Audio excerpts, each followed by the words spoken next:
think we're gonna do a video today. It's been a minute, but I guess I need a truck, right? Stand by.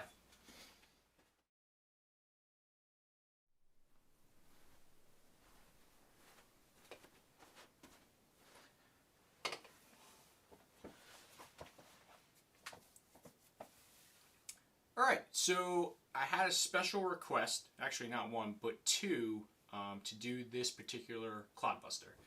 We're going to dive right into things. I'm not going to worry about where I've been or any other nonsense. Channel's about toy trucks, and that's what we're going to talk about here today. So, this truck has a lot of history, especially for me. This truck is actually one of the longest running trucks in the collection.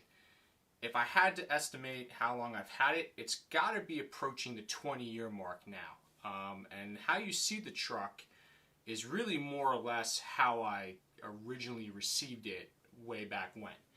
I bought this truck on eBay, and you'll probably laugh when you hear about how much I paid for it. I think I paid like $230 for this truck. Obviously, in today's day and age, with the vintage Clod Buster stuff going through the roof, that would never happen. I would estimate this truck would be well into the 4-digit price range mark if I were to sell it. However, that will never happen. Small fact, this is actually my favorite truck in my collection. People often ask me if I had to part ways and I had to sell everything and I could only keep one truck and one car, what would it be? Well, you're looking at it. This Clod Buster basically defines who I am as a radio control vehicle enthusiast. This has everything that I grew up wanting to have and buy and collect, and it's all rolled into this truck right here. So yeah, this truck definitely holds a special spot for me. So let's talk about the truck. This particular truck here is set up for the NRCTPA box stock pulley class. So what that basically means is the truck has to use the stock chassis tub, the stock suspension, so ladder bars, shocks, all that good stuff. And it really is a class that's very competitive because all the trucks are really more or less the same. This particular truck, what's kind of funny is with it is when I showed up to to the NRCTPA the first time I ever went, back in probably I guess maybe like 06, 07. Everyone was like, "Oh, this thing's so pretty, blah blah blah blah blah, but you're never gonna win." And I'm like, "Never gonna win?" Yeah, kid, you're not gonna win. This whole body here, the motor and the nice hard body and all that, yeah, that's not gonna work. So I'm like, not gonna work. Yeah, you gotta go to Lexan body. I'm like, yeah, no. I'm not about that. To me, this thing looks awesome. I wasn't changing it how it was. And for me, I don't care about bowling trophies. What I care about is looking awesome. And this truck looks awesome. Probably the most awesome feature of this truck, and something that I used to love to do when I was actually pulling with it, is this little feature right here. So, check this out. Boom. Tilt bed. Doesn't get any cooler than that. My friend Dan Wyatt would often be at the track with me, and as I was making my full pull, as I would get towards the end of the track, he would often yell out, "Tilt the bed!" And as the truck was dragging the sled, I'd toss the bed up. People would go crazy, and yeah. So, funny little thing about this truck is, despite all of the, I don't want to say haters, but if we'll call it that, the truck did net a first place win. I believe it's on the wall over there, and if I'm looking at it correctly, the following year, so after only doing it for 1 year, it did net a first place finish. It has several second and third place finishes. Typically, it is not the first place victor. However, I can pretty much tell you that there are no other trucks that look as good as this thing dragging the sled down the track. So yeah, so let's talk about what makes this thing as awesome as it is. So for starters, obviously as you see, it's got this gorgeous painted body. This truck is dubbed the Purple People Eater. I don't know why I came up with that name, but it seems fitting. The truck is a purple pearled color. with the yellow and the 2 different shades of green. It's got the Palmer Hemi jutting out of the hood, and it's got some other cool vintage goodies, such as the APM roll bar with the light bar with the ram lights. It has an APM bed liner insert, and it's got some ESP bumpers front and rear on it. You know, things like the roll bar, the bed line, and the rear bumper were all things that obviously would hinder the performance of the truck for pulling, but I didn't really care. If you notice, it's still kind of set up in pull mode. I still got some stick-on weights up front, and I used to stick a bunch of weights underneath the hood area here to get the truck to do what it needed to do. Some of the other notable features on this truck is it has a gorgeous set of JPS aluminum wheels. They're fully polished. They still look great after all these years. It also has a APM pulling hitch, which is one of the rare hitches. Typically, a lot of guys would use the Max Trax ones, or later on, guys from like Hooters chassis and things like that. Other vendors came up with hitches and stuff, but the one on the back of the truck is actually an APM one. It has aluminum anti-rotation brackets. Obviously, those were definitely needed when you're pulling any sort of weight. Otherwise, as soon as that truck got on the load, it would just snap that plastic anti-rotation bracket.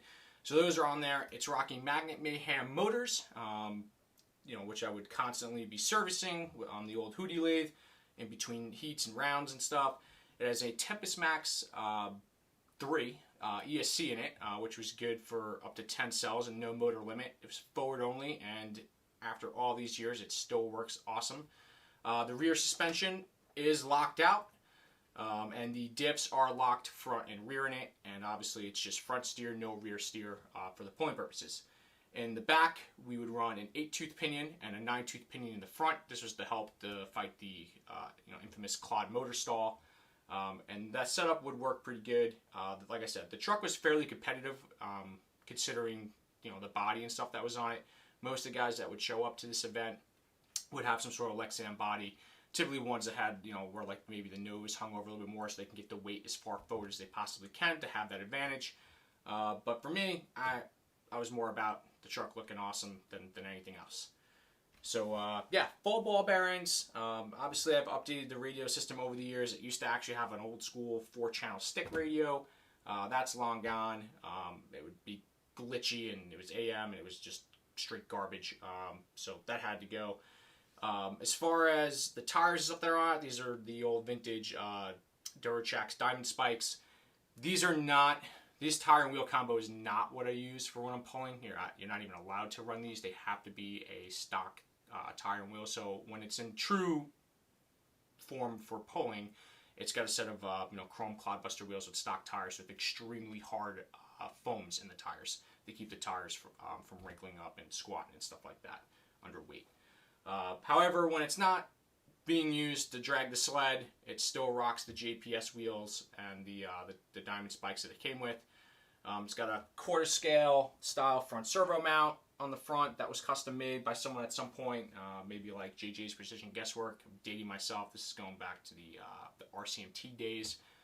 And yeah, I think that kind of sums it up. Like I said, this is my all-time favorite truck. The paint on this thing is still gorgeous after all these years. The tilt bed works awesome. I'm going to get you guys up close. I'll show you. It's actually a pretty primitive setup. But someone actually had asked on the channel about reviewing this truck, and then someone on the Instagram page was asking for pictures of the tilt bed assembly that they wanted to see how it was done so they could kind of mirror that. And obviously I have no problem sharing that type of information. So yeah, I'm going to bring you guys up close with it. Take a quick peek at that, and yeah, maybe we'll slam out another truck to review. Sounds like a plan. All right, thanks guys. Remember, if you're not already, please like the channel, subscribe to it, put the bell on if you want notifications and updates. Remember to visit the Instagram page at Mike's RC World, and also on Facebook. And yeah, on to the next one. Thanks guys. All right, so let's take a look around at this bad boy. As you can see, the paint still shines really, really nicely on this truck. Try to bring you up close so you can try to maybe see some of the pearl that's in it. Just a really sharp looking paint job that's held up great after all these years. There's JPS wheels. Still shining. Got the old school APM bug deflector on there. The RC Car Action sticker from way back when. Parmer Hemi. Gearhead RC, RPP Hobby visor. And also the headlight covers. Alright. Just come around the back side here. Got the APM roll bar. The light bar with the Ram RC lights. APM bed liner. ESP rear bumper. And yeah, let's get this baby turned back on here. And we hit that. She tilts up real good. Closes back down nicely. Let me show you guys this. Get a kick out of this. So, this is how you know I'm dating myself in the hobby. That right there is a Dean's 4-pin to a regular Dean's plug. So that's how long this truck has been around for. She's been around for a minute. You get up close here, I'll show you guys the actual tilt setup. So if you look in there, that is actually just a front grill bracket on both sides there. Servo's not too cranky holding that bed up. It's an oldie for Taba in there. She's having a little bit of a glitch out. But as you can see, it just basically has a quick little linkage thing up to the top of the bed there. And it has some old like Hornet little shock mounts off of the rear bumper mounting position that allows it to be hinged and pivot on. And that's it. It's pretty simple. You know, you have to remember this truck was built probably in the early 90s, maybe mid 90s before I got it. And, you know, like I said, I haven't changed much. The truck works as it's supposed to, and looks good doing it.